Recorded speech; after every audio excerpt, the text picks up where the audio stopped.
Hemos hecho una buena cantidad de videos sobre diversos aspectos acerca del juego medio, el cierre y sobre todo las aperturas. Sin embargo, recibo una gran cantidad de solicitudes en donde me piden que haga DVDs en los cuales les enseña a las personas cómo pueden aprender a estudiar y cómo pueden mejorar de manera gradual su nivel de juego en el ajedrez. Bueno, obviamente no es suficiente con hacer buenas aperturas. Tampoco basta con aprender algunas combinaciones, tácticas o cierres de juego. Básicamente porque hay otros aspectos del juego, tales como desarrollar un plan, encontrar los criterios adecuados para buscar movimientos, o también tener criterios adecuados para buscar planes. Y para esto tenemos una escuela especial. Esta es una escuela especial que te enseña cómo encontrar las partes más importantes del juego. Y solo existe realmente una manera correcta de hacerlo. Esta fue la manera en cómo yo aprendí, porque de una u otra forma fui afortunado al haberme criado en Rusia, el cual es, desde mi punto de vista, el mejor país para aprender y jugar ajedrez. Bueno, no sé si hay otro país mejor que Rusia, pero definitivamente tiene que estar entre las mejores naciones en donde uno puede aprender y jugar ajedrez. Así pues, solo existe una manera correcta en la cual una persona puede aprender a jugar ajedrez. Cuando vine a los Estados Unidos, me di cuenta de que muchas personas, incluso grandes jugadores, fueron autodidactas en el juego del ajedrez, es decir, aprendieron por sí mismas. Y cuando eres un autodidacta, obviamente no vas a poder conseguir los mejores resultados. Por el contrario, lo que pasa con un buen jugador de ajedrez es que mejora de manera progresiva. Mejora porque es capaz de darse cuenta de cuáles son sus puntos débiles en su juego. También es capaz de identificar lo que hace falta en su juego, es decir, los aspectos básicos los cuales se supone que ya están almacenados en su banco de habilidades de ajedrez desde el primer momento en que empezó a estudiar el juego. Entonces, cuando estudias de esta manera, progresas mucho más rápido. Y con el paso del tiempo, a medida que practicas más y juegas más ajedrez, te convertirás en un mejor jugador. Así pues, ¿qué es lo que te enseña la escuela rusa de ajedrez? Básicamente te dice que debes planear una estrategia en la cual mueves rápido las fichas y puedes hacer un enroque en poco tiempo. Ahora bien, si te fijas con especial detalle, podrás darte cuenta que prácticamente todas las escuelas de ajedrez te dicen lo mismo, te enseñan lo mismo. De hecho, se han dado casos en los cuales las personas autodidactas que aprenden por sí mismas llegan a la misma conclusión. Pero aún hay más aspectos de gran importancia. A medida que mueves una pieza o una ficha en el tablero, tienes que hacerlo hacia una posición adecuada. Al coordinarlas de una manera correcta, las piezas tienen que quedar en una posición muy activa. Pero no es suficiente con que las piezas o las fichas estén activas, porque si por ejemplo tienes una que está sola o está aislada y se ve activa, esta ficha por sí sola no hace gran cosa. Para que realmente cumpla su objetivo, todas las fichas tienen que estar bien coordinadas. Por ejemplo, veamos el movimiento de piezas que estoy haciendo en la pantalla. Si te fijas detenidamente, solo estoy haciendo movimiento de fichas al azar. Juegan las blancas, ahora juegan las negras, las blancas hacen enroque, las negras hacen enroque también. Muy bien, ya he terminado de mover las fichas. Como seguramente has notado, las blancas se han movido mucho mejor. Ahora, ¿cuántos elementos tenemos en esta situación para evaluar la posición de dominio de las blancas? Bueno, hay muchos elementos. En primer lugar, las blancas tienen lo que expliqué con mayor detalle en mis DVDs anteriores: ventaja de espacio. Ventaja en espacio significa que las blancas tienen control sobre 4 filas y media como puedes ver en la imagen. Fíjate que las blancas tienen en el centro toda esta fila, es decir, la cuarta fila. Y además tienen un control sobre la mitad de la quinta fila. Observa, en este punto tienen la mitad de la quinta fila. Entonces las fichas blancas están en mejor posición. Por ejemplo, el alfil blanco que se mueve por las casillas negras está abierto para ser movido hacia una posición más activa, mientras que el alfil negro que se mueve por las casillas negras no lo está. El alfil blanco que se mueve por las casillas blancas también puede emplearse durante el juego muy bien. Por otra parte, si nos fijamos ahora mismo en el alfil negro que se mueve por las casillas blancas, notarás que no tiene una buena casilla a la cual se pueda mover.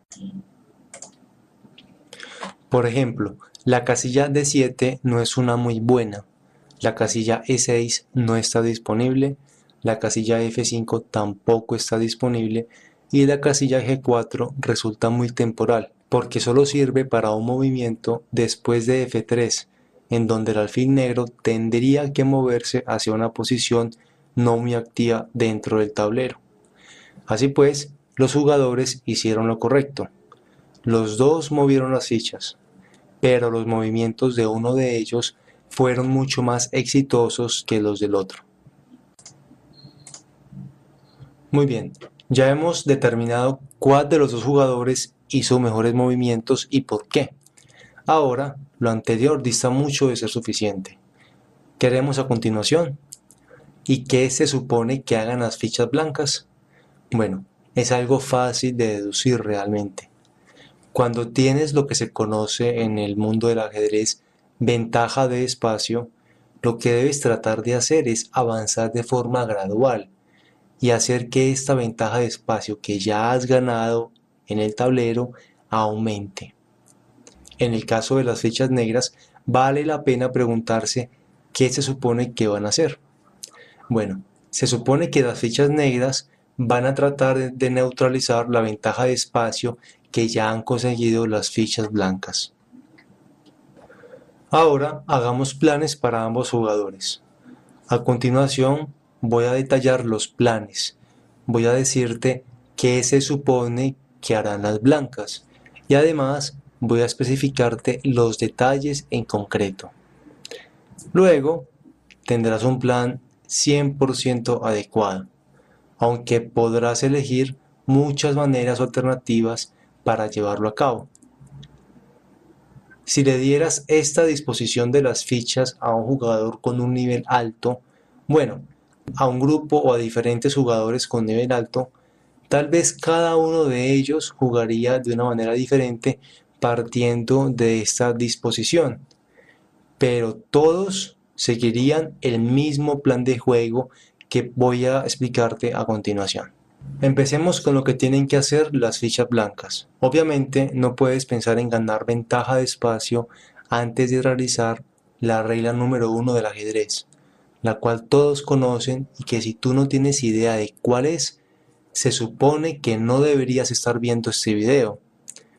Se supone que debes concluir de mover tus fichas estratégicamente. Por ejemplo, la torre blanca no se ha movido, el alfil blanco tampoco se ha movido, la otra torre no está en buena posición y la reina tampoco se ha movido correctamente. Ahora bien, lo tercero que debemos hacer es concluir nuestros movimientos estratégicos iniciales y llevar todas las fichas o piezas al juego, a una posición activa.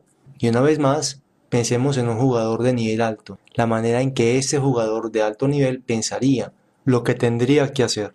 Si alguien piensa que moverse hacia las casillas F3 y G4 y tratar de expandirse por el lado del rey, esto sería un error terrible. Este es un plan malo, este es un plan equivocado. Pero una vez que sabes cuál es el plan correcto, entonces existen varias maneras de llevarlo a cabo. Y ninguna de estas maneras que elijas sería equivocada. Pero tienes que usar tu criterio, tus objetivos, las metas dentro del juego. Ahora, creo que estaría bien mover el alfil hacia la casilla F4, luego mover la reina hacia la casilla D2, después mover la torre hacia la casilla D1 y la otra torre hacia la casilla E1. Lo anterior es una de las maneras correctas de mover las fichas y está dentro del plan del que te hablaba anteriormente. Bueno, por supuesto, esta manera de mover las fichas no es el único plan disponible o el único plan que se pueda ejecutar. Por ejemplo, no quieres mover el alfil hacia la casilla E3 porque le darías al caballo la posibilidad de atacar en G4. En un plan adecuado puedes mover el caballo hacia la casilla C6. El peón toma el caballo. Luego mueves el alfil hacia la casilla F4 y de esta manera intentas moverlo. Después de todo lo anterior, puedes tratar de jugar hacia la casilla E5. Debes saber que dentro de la escuela rusa de ajedrez existen muchos elementos diferentes. Uno de ellos es el que se conoce como la estructura de peones. Ahora, ¿cómo puedes integrar todas estas ideas diferentes en un solo juego? Es decir, en una misma manera de pensar. Bueno, sabemos que los peones dobles no son necesariamente siempre malos durante el juego.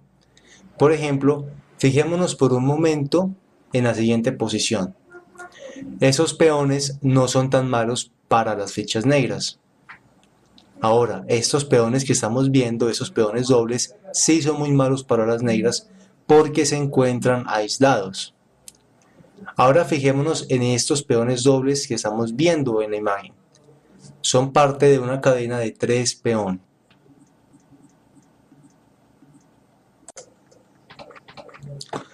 Pero no puedes jugar aquí debido a la estructura de los peones, la cual limita el movimiento de las fichas. No, vamos a mover el caballo hacia la casilla C6. Allí el peón lo toma. Ahora el alfil hacia la casilla F4.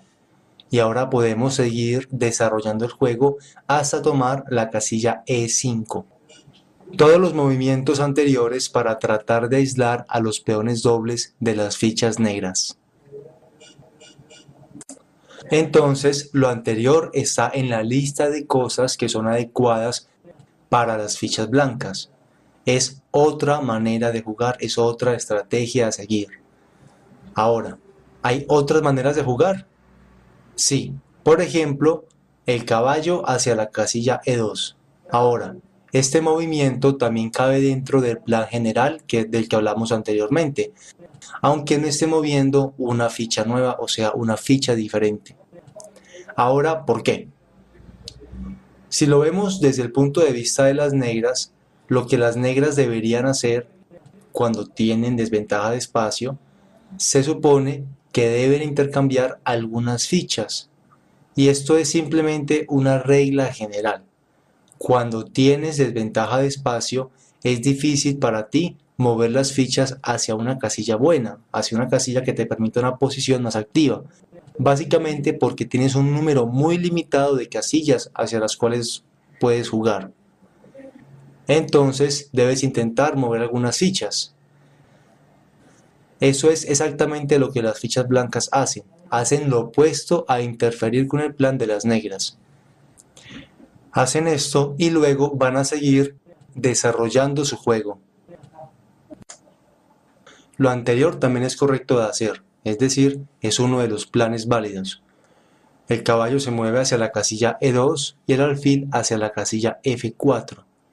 O el caballo toma la casilla C6 y luego el alfil toma la casilla F4. Las anteriores son sucesiones lógicas, son jugadas lógicas. Pero puedo asegurarte que no hay manera de que alguien pueda encontrar una sucesión lógica sin tomar previamente posiciones de manera correcta. Así que, ¿qué es lo que tengo en el juego? ¿Cuál es mi ventaja y cuál es mi desventaja? Basadas en estas dos, elaboras un plan lógico. Es la única manera en que se supone se juega el ajedrez. Es la única manera en que se supone se aprende a jugar el ajedrez y es la única manera en que se supone se enseña el ajedrez. Es la manera indicada de pensar. No quiero profundizar mucho con esta disposición de las fichas que vemos en la imagen. Mi objetivo era mostrarte uno de los ejemplos. Cómo se mueven las fichas en el tablero, cómo se mueven estratégicamente, cómo se coordinan y el tipo de pensamiento que debes tener durante una partida de ajedrez. Les saluda el gran maestro Damián Lemos para clasesdeajedrez.net. Primero espero que hayan podido disfrutar del video. Si quieren recibir más videos de nosotros, pueden simplemente suscribirse haciendo clic en el botón de abajo. También les recomiendo que se suscriban a mi curso gratis por email, donde voy a compartir con ustedes los 10 secretos para dominar como un gran maestro. Compartiré esos detalles que yo mismo utilicé para llegar al título de GM, cómo atacar, cómo defenderse, cómo pensar en el medio juego, cómo elaborar un repertorio de aperturas, y todo esto sin memorización ni sin libros tan complicados. Así que pueden suscribirse en la barra que tenemos aquí a la derecha y les prometo que no se van a arrepentir. Los saluda Damián de clasesdeajedrez.net y los voy a estar viendo en mis próximos videos. Gracias.